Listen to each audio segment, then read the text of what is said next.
इसमें ना आपको एक मैं आइडिया बताने वाला हूँ कि किस तरीके से आप किसी भी डेटा की मिसिंग वैल्यूज़ को इम्प्यूट कर सकते हैं यूजिंग मशीन लर्निंग एल्गोरिथम। ये स्क्रीन आपके सामने आ गई, ठीक है? अब देखते हैं कि कैसे हमारे पास मशीन लर्निंग एल्गोरिथम जो है वो काम करता है। ये वही डेटा है, ठीक है? जो आपको मैंने सेंड किया है, वो डेटा यहाँ पे है यूसीआई का एंड दैट्स हियर। अब मैं आपको वन बाय वन करके दिखाता हूँ कि ये कैसे काम करता है। गौर कीजिएगा। सबसे पहली चीज़, जब भी आपने किसी एक नोटबुक को बनाना है, उसका टाइटल अच्छा देना है ताकि केगल पे अच्छी लगे, राइट? मैं इसको थोड़ा सा ज़ूम इन और कर लेता हूँ ताकि आपको नज़र आए। फिर हमने क्या करना है, सारा कुछ बताना है कि इसमें कौन-कौन से एल्गोरिथम हम यूज़ करेंगे, क्या नहीं करेंगे, so on and so fourth. तो ये प्रोजेक्ट मैं खुद से डिज़ाइन कर रहा हूँ ताकि इसको मैं केगल पे अपलोड कर सकूँ ताकि लोग इसको यूटिलाइज़ कर सकें, ठीक है? सो मैंने लिखा है कि logistic regression, K nearest neighbour, support vector machine, decision tree classifier, random forest classifier and XGBoost classifier. ये कुछ एल्गोरिथम है जो हम पढ़ने वाले आने वाले दिनों में वो देखेंगे। मैंने मैट्रिक्स लिखे, मैंने हाइपर पैरामीटर ट्यूनिंग का लिख दिया, सिर्फ इन्फॉर्मेशन दी। अब हो क्या रहा है, ये कुछ हमारे पास कॉलम है, सारे के सारे कॉलम डिस्क्रिप्शन ये आ गई हमारे पास, ठीक है? कॉलम डिस्क्रिप्शन के बाद मैंने क्या किया है, बाकायदा लिखा है कि किसने ये डाटा कलेक्ट किया and then after that libraries वगैरह इंपोर्ट कर ली। यहाँ पे डेटा को लेके आया, डेटा को चेक किया, ये डेटा है। फिर मैंने डेटा की इन्फो देखी। इन्फो देखने के बाद डेटा को डिस्क्राइब करके देखा कि किस तरीके से न्यूमेरिक कॉलम्स जो हैं वो काम कर रहे हैं, सिंपल वही काम। फिर मैंने यहाँ पे चेक किया परसेंटेज ऑफ मिसिंग वैल्यूज़ कहाँ पे कितनी है। सो सीए की 66 है, फिर 52 है, फिर 33 है, और ये इस तरीके से यहाँ तक मिसिंग वैल्यूज़ आती हैं, ठीक है? 66% एक बहुत बड़ा क्राइटेरिया है। लेकिन अगर सीए को देखा जाए, इस कॉलम को देखा जाए जो मेडिकली हम कंसीडर करते हैं किसी भी कॉलम को, number of major vessels coloured by fluoroscopy, ठीक है? सो ये एक मेजर एलिमेंट है जो हेल्प आउट कर सकता है आपको फाइंड आउट करने के लिए। तो मैंने क्या किया यहाँ पे, सीए, थाल और जो टीएचएएल एंड स्लोप, इन तीन चीज़ों को मेजर रखा। बाकी जो है हमारे पास माइनर मिसिंग वैल्यूज़ में है, ठीक है? और सभी को मैं आहिस्ता आहिस्ता अब चेक कर रहा हूँ। जो एक चीज़ मैं आपको दिखाना चाहता हूँ, ये एक प्लॉट है मिसिंग वैल्यूज़ का। अगेन ये सिर्फ अपने आप को आइडिया बताने के लिए कि कैसे मिसिंग वैल्यूज़ दिखती हैं, एंड देन ये मिसिंग वैल्यूज़ का बार प्लॉट है कि किस तरीके से मिसिंग वैल्यूज़ आ रही हैं।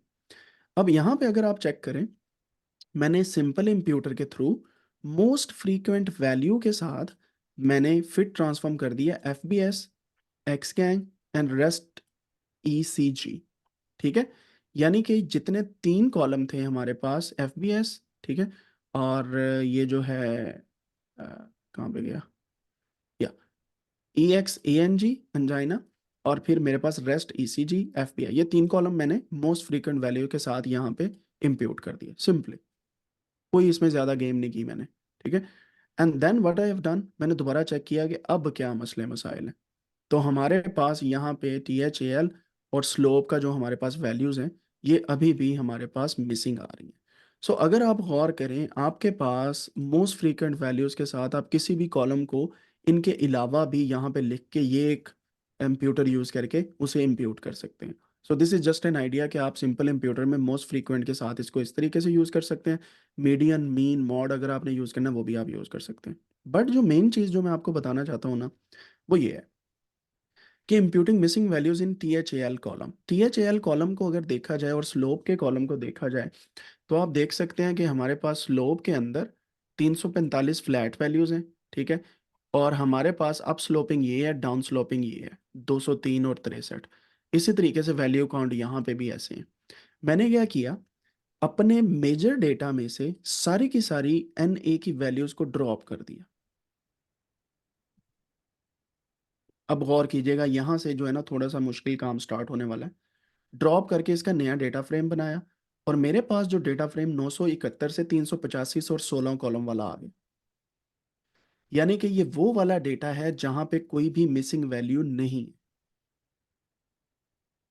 ठीक है? अब देखिए, अब मैंने क्या किया, मैंने मशीन लर्निंग के थ्रू वाई को प्रिडिक्ट करना चाहा कि वाई का जो कॉलम है ना, जहां पे मिसिंग वैल्यू है, मैं उनको प्रिडिक्ट करूं based on the other columns. तो मैंने क्या किया, यहाँ पे टी एच ए एल को निकाला, ठीक है, और इसको मैंने वाई में रख दिया, एक्स में बाकी सारे कॉलम रख लिए। यानी कि अगर मैं इसको दोबारा से रन करूँ ना,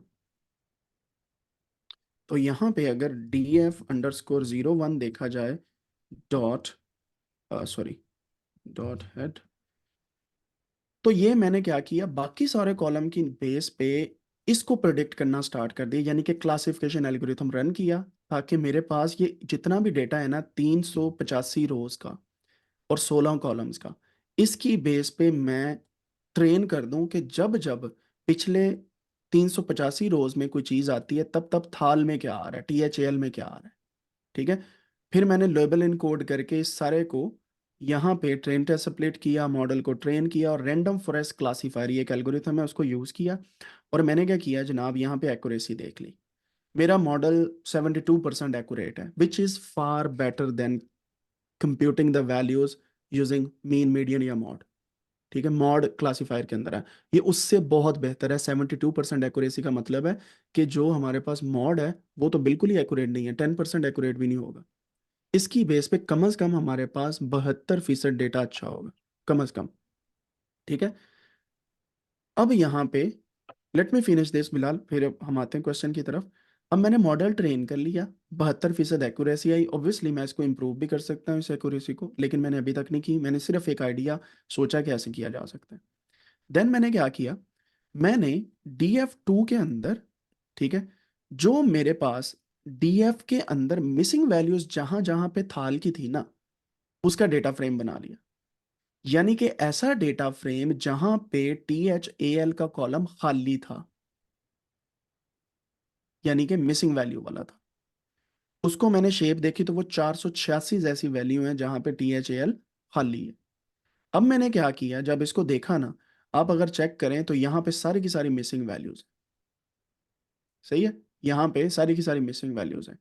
मैंने क्या किया, इन सारी की सारी मिसिंग वैल्यूज को बेस्ड ऑन अपना जो मेरे पास रैंडम फॉरेस्ट का मॉडल ट्रेन्ड है, जिसने पिछले डेटा सेट में मैंने जिसको ट्रेन किया, उसी के थ्रू मैंने इन सभी को प्रिडिक्ट कर लिया। और प्रिडिक्ट करके यहाँ पे इस के अंदर एक कॉलम ऐड कर दिया, यानी कि थाल के अंदर ही ऐड कर दिया, THAL के अंदर। सो जहां पे DF2 मेरे पास सारी की सारी नैन थी, मैंने रैंडम फॉरेस्ट क्लासीफायर यूज करके इस सभी को यहाँ पे प्रिडिक्ट कर लिया सिंपली। तो ये मेरे पास प्रिडिक्टेड वैल्यू आ गई। ठीक है। अब हुआ क्या है, मैंने मॉड के थ्रू नहीं किया, मैंने बाकी सारे कॉलम की बेस पे THAL को प्रिडिक्ट कर लिया। And now at the end मैंने एक नया डेटा सेट बनाया जहां पे DF1 एंड DF2 को कॉन्केटिनेट कर लिया, और मेरे पास ये डेटा सेट यहाँ पे आ गया। And if I look into this data set, मेरे पास कोई भी मिसिंग वैल्यू है ही नहीं है।